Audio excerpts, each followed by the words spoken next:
Jay Powell under pressure once again. The president continues his campaign against Powell. President Trump criticized the Federal Reserve Chairman yet again yesterday in an interview with the Washington Post, blaming Powell for the recent stock market declines and layoffs at General Motors. The president says this: "So far, I'm not even a little bit happy with my selection of Jay, not even a little bit. And I'm not blaming anybody. I'm just telling you, I think that the Fed is way off base with what they're doing." This comes ahead of Powell's key speech today on monetary policy. He will be speaking to the New York Economic Club today at noontime. Joining us right now to talk more about all of that is Altium Wealth Portfolio Manager, market strategist, Michael Lee. Michael, good to see you. Thanks so much for joining us. Your reaction to the president's comments about Jay Powell?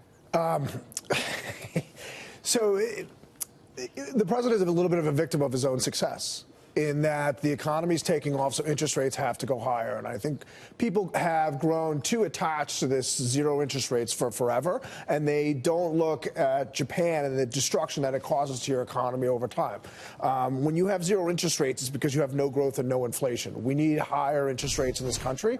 I think the Fed is being extremely smart in normalizing. I think it's long overdue. And I think the reason that Powell is there is more to work on the macroprudential or the regulatory environment of the big banks. The Federal Reserve should not be telling J.P. Morgan and Wells Fargo and Bank of America which loans they can and can't make. Yeah. Right? It shouldn't work like that. And when they do it, when they have this overreaching overregulation, it slows down the entire economy. So Powell is there as a banker and an attorney to help move back the regulatory state, more so than a classically trained economist. So I think the president made the right choice. I think he's unhappy with the reality that rates have to go higher, as are a lot of people. Maybe, but, you know, a lot of people also do feel that the Federal Reserve may be going one step too far.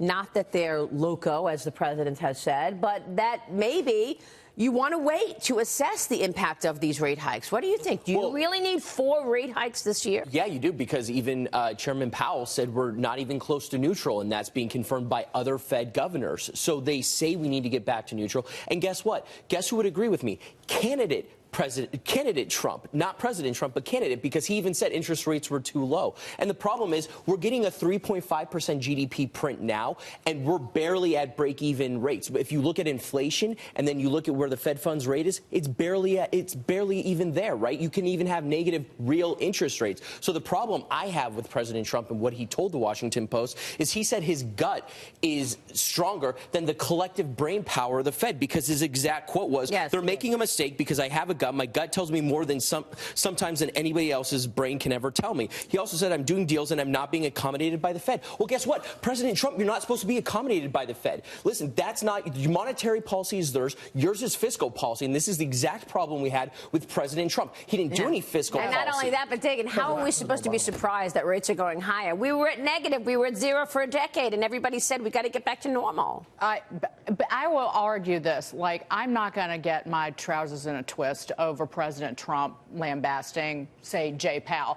We've gotten used to that. Let's talk about policy over personality. We're all used to this. The latest criticism from President Trump. You know what? That's who the American people elected. Number one. Okay, good. Number two. Here's the other issue, and he does raise people automatically who don't like him want to dismiss him as being a hothead. He's not being hot-headed about this. He's a real estate developer. That's right. And he's watching what we all are, that you had a change in basically the tax incentive for owning and buying a home in this country in the tax plan. You've had home price gains that have slowed for 6 straight months. Existing home sales declined on an annual basis for 8 straight months. Consumer confidence waning a little bit on the expectations about the economy and housing. And he's raising the issue of, what is neutral? Are we in an environment where we might not be able to handle, as a nation, as a world, rates higher that are so-called normal based on where they were in the last 30 or 40 years? 8% mortgage? I don't think that this economy could handle that. And I don't think that's normal. Is that that's normal? supposed to calm housing. Housing isn't affordable in a lot of these states. So the problem is they should raise rates so you don't have speculation in the housing market, and that's what they're preventing. Yeah, right. That's exactly what they're doing. There's a reason why mortgage rates are going where they're. Their job isn't to prevent speculation. Their job is to prevent runaway inflation. Runaway inflation. What happens when housing prices go up? Right. But there's no there isn't. There's no inflation. That's what my point is. Inflation is picking up. Not That's in why they're housing, raising it's rates. not. Not in housing, it's not. And it's actually very, very tame. It's very, very tame in consumer prices. I would argue that credit availability is far more important than the interest rate. And as we went into the financial crisis, this housing boom and bust that was caused, rates were much higher than they are right now. 30-year mortgages were right around 5%. We're not back there yet. So as long as mortgages are available and money is available, rates can be much, much higher. So the problem is nobody can get a loan and nobody can get a mortgage, and that's changing and that's moving in the right direction. So as rates move higher, okay, and credit availability increases, which it should with Jay Powell as the chairman of the Fed, which is why I believe he was there in the first place, like this should be all right. What happens is when you have these fundamental shifts, everyone pauses, takes a break, and reevaluates. And you had a lot of very smart people thinking that interest rates would never go up again. That's changing. Like, President Trump and his fiscal stimulus and what's happened since the election has changed that. Okay, it's an unpleasant, when the engine moves and the underneath moves, that doesn't always sit well. We've seen a huge spike in volatility in the markets, which I don't think is going to go away. But I think it's short-term pain for long-term gain.